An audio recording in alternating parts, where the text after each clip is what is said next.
abang saya Rasman Arif Nasution, ya kan, bahwa ada kabar bahwa abang akan melaksanakan konferensi pers pada siang hari ini di Kopi Joni. Dan kami, abang lihat sendiri bahwa dengan adanya berita seperti itu, sebagian besar pedagang, ya kan, kami tidak ingin adanya konferensi pers terhadap Kopi Joni oleh abang Rasman itu. Jadi dengan segala maaf, segala hormat, ya kan, saya mohon agar masalah ini jangan sampai terbawa-bawa ke sini, karena abang lihat sendiri pedagang sebagian besar itu tutup. Saya sudah diberikan bahwa seperti ini tidak bisa konferensi. Siapa yang bilang? Bang. Yang punya tempat. Ini spanduk siapa? Ini Karista. Apa hubungannya? Ya, di sini kan wilayah kita. Wilayah siapa? Wilayah kita sebagai apa? Nama Anda siapa? Erik Bantalangi. Dari mana? Saya tiap hari ngopi di sini. Saya penikmat kopi, Bang. Oke. Saya sudah minta izin sebagai juru bicara Kopi Joni. Oh, mana suratnya? Tempat ini adalah kedai kopi dan tempat umum. Saya kemarin sudah survei dan saya datang ke sini sore, ya Pak Johan ya. Dan saya sudah diskusi dengan Pak Johan, ada dengan ibu-ibu 3 orang, bahwa ini tempat orang minum kopi dan tidak ada larangan. Tidak ada larangan ke sini, larangan kepada Rasman Arif minum kopi. Tidak ada juga larangan di sini dilarang preskon. Kalau Hotman Paris bisa di sini hari Minggu, hari Sabtu terima orang. Kalau saya buka di sini juga besok ada misalnya penanganan kasus gratis, boleh dong? Boleh nggak? Kalian orang umum kan? Boleh. Ini public area tapi minum kopi. Kita akan minum kopi ya. Dan kalau saya ini sudah bilang, hidup sekali, mati sekali, nyawa siap wakaf dimanapun. Bahkan saya mengundang Hotman Paris untuk datang ke sini. Saya kepingin ketemu dengan dia, berdiskusi. Jangan bilang gara-gara dia ke Singapura saya datang. Tidak, saya baru tahu kemarin dia ke Singapura. Dan saya beritahu kalau dia mau ketemu saya datang sini. Kalau dia kaya kan bisa sewa private jet. Saya ingin sampaikan, pertama, saya telah resmi melaporkan Saudari Denis Carista dan Saudara Syamsul Caniago ke Polda Sumatera Utara. Adapun laporan saya terkait dengan pelanggaran Undang-Undang IT atau ITE pasal 27 ayat 3, perubahan Undang-Undang IT nomor 11 tahun 2008. Dan saya berharap laporan ini akan dikembangkan sehingga masuk pada ujaran kebencian serta adanya keterangan palsu di depan umum. Terhadap siapa? Terhadap saudara Denis Carista. Denis datang dan dia mengatakan bahwa dia wartawan. Setelah saya interogasi, mengaku sedang belajar dan atau sedang akan menjadi wartawan. Karena itu saya akan berkirim surat juga secara resmi kepada Dewan Pers, kepada Kominfo. Apakah podcast atau kanal YouTube saudara Denis Carista ini ada izin atau tidak? Kalau tidak ada izin, ini artinya bisa dilihat dan diduga keras ilegal dan itu akan berimplikasi hukum. Saudara Denis Carista dalam podcastnya, dalam Instagramnya sudah kita simpan semua, itu menyebut saya sebagai rentenir. Saudara Denis sudah membuat bahasa-bahasa, postingan-postingan terkait dengan pakaian-pakaian saya, yang membuat foto saya di sampingnya ada baju LV dan lain-lain, dengan menyebut harganya Rp135.000. Ini penghinaan. Saudara Denis Carista dalam podcastnya, dalam Instagramnya sudah kita simpan semua, itu menyebut saya sebagai rentenir. Dia telah posting di Instagramnya perjanjian uang yang dipakai oleh Madinah Zain kepada saya, ya. Dan itu dia menyebut di situ ada saya sebagai rentenir. Saudara Dennis Carista secara sengaja telah mengolok-olok wajah saya. Mengolok-olok wajah saya di dalam Instagramnya, ada membesar, ada mengecil, ya.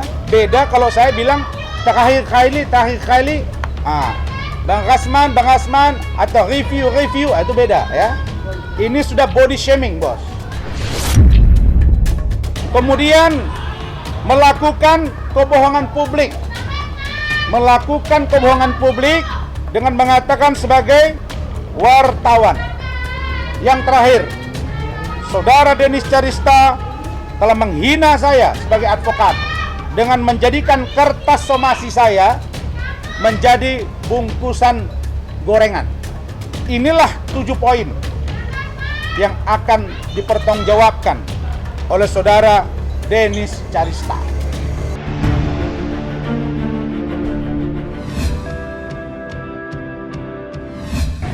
Halo, Hotman baru selesai serapat dengan para pengacara top dunia, pengacara-pengacara internasional. Sekarang lagi renang sama-sama.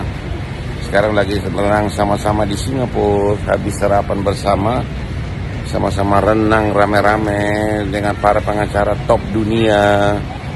Salam dari Singapura. Aku mendengar berita para pedagang di Kopi Joni rame-rame tutup, tidak mau ada orang itu di situ.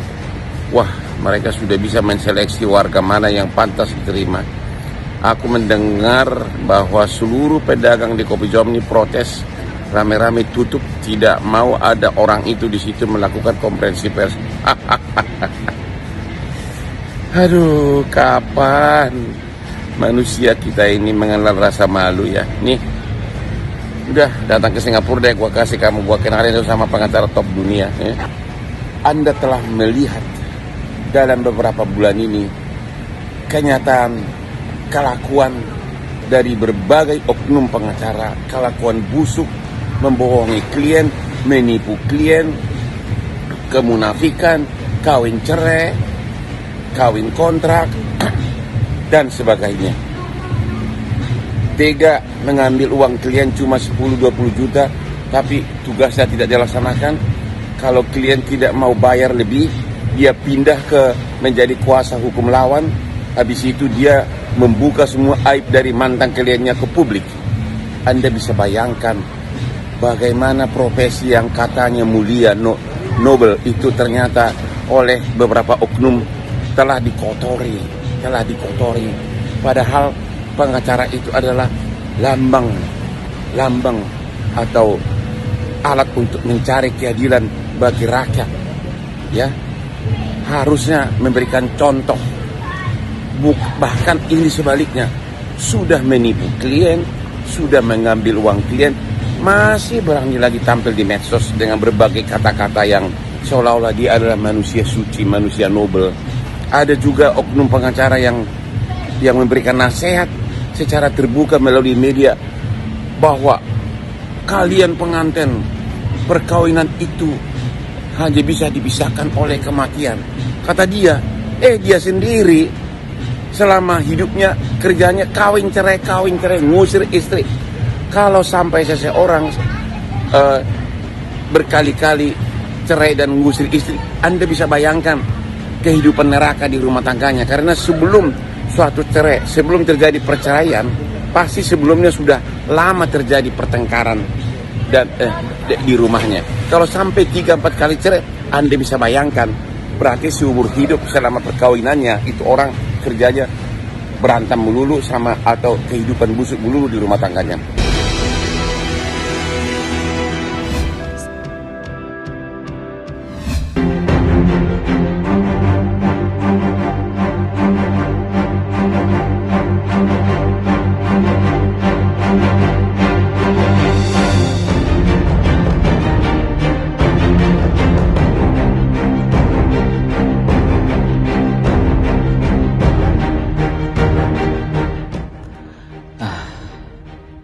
Mohon maaf kepada Bang Irfan Hakim dan tim, dan juga penonton channel Ada Hakim dan Tan Boy Kun.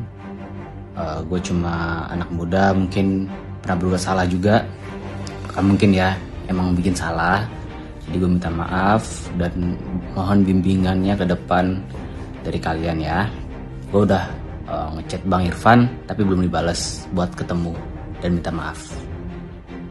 Ya, semoga kalian sehat selalu ya. Iyalah, semuanya juga shock dan ya udah ini aja ketemu teman-teman semuanya. Gimana, udah baik-baik? Udah. Bersyukur itu semuanya sudah berlalu gitu. Efeknya berapa hari sih, Kak? Alhamdulillah, ya itu dia. Jadi kalau sebetulnya bisa tanya ke dokter yang bertugas, udah dokternya saat itu sangat panik sekali, langsung dia kasih obat gitu, langsung saat itu segera mereda. Mungkin kalau terlambat ya bisa fatal, tapi alhamdulillah sih kita masuk siang, sore kita udah bisa pulang, alhamdulillah. Ada setelah itu tapi nggak gue ceritain karena gue juga nggak mau bikin semua orang panik gitu. Jadi beberapa hari kita sesama korban tanda kutip, ini salah satunya nih kameramen gue, itu dia ada beberapa efek secara fisik dan tapi nggak diceritakan ke orang-orang ya Bal, gitu seperti itu. Pokoknya mah ada yang tidak stabil aja gitu. Ya namanya juga kita para pekerja keras ya, pasti kondisi tubuh juga naik turun gitu. Tapi ya kita tidak pasrah dengan kondisi tubuh kita. Tetap justru kalau kita seniman semakin berkarya akan melupakan kondisi tubuh kita. Tubuh kita tuh semakin kita diemin, semakin diturutin. Kalau buat kita para seniman tuh akhirnya ya suka justru merasa makin parah gitu. Jadi alhamdulillah banyak yang merhatiin gue, banyak yang DM ke gue khawatir. Alhamdulillah sekarang gue baik-baik saja dan ya pelajaran kebodohan yang gue jalani ini mudah-mudahan jadi pembelajaran buat gue pribadi dan juga buat semua orang supaya tidak melakukan kesalahan yang sama. Itu bukan kesalahan sih, karena kalau ya keisengan sih kalau buat gue sih. Jadi kesalahan karena gue nekat tanpa pertimbangan gitu. Anak gue udah nangis kayak drama ya, ayah kena, udah nangis-nangisan. Udah isi gue juga udah kejambak gue, terus pegawai gue juga ada yang gue tonjokin nggak sadar udah. Yang pegawai gue mah cuma cool gitu kan, astaghfirullah Allah. Kok gue mah ya aduh cerewet gue mah. Tapi ya kata pegawai gue pas udah, tapi mendingan bapak pak, kita jadi tahu sakitnya apa. Jadi yang lainnya tuh bener lagi jalan pingsan, itu tragedi banget sih.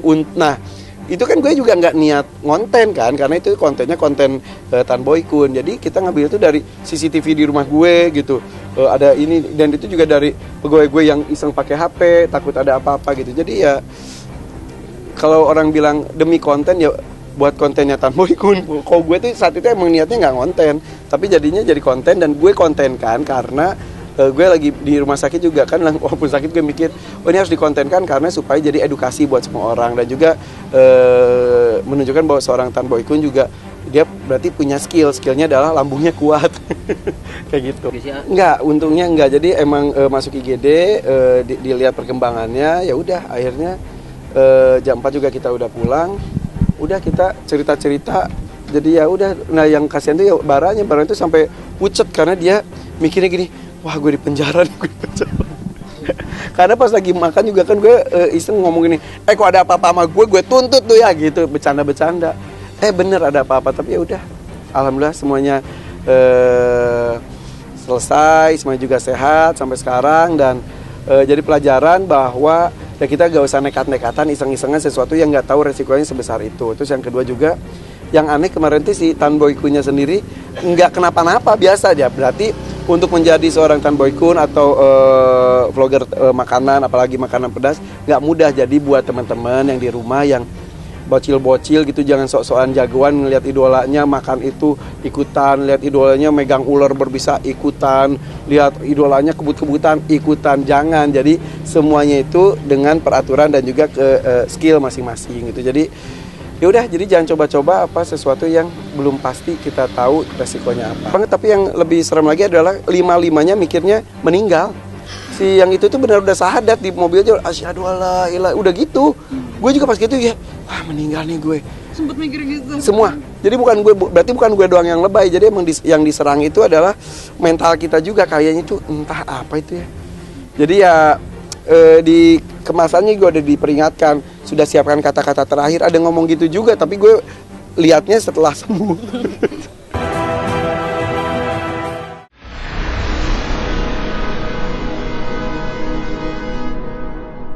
Jadi jangan lupa untuk subscribe Cumi Cumi. Ditekan ya tombol lonceng merahnya.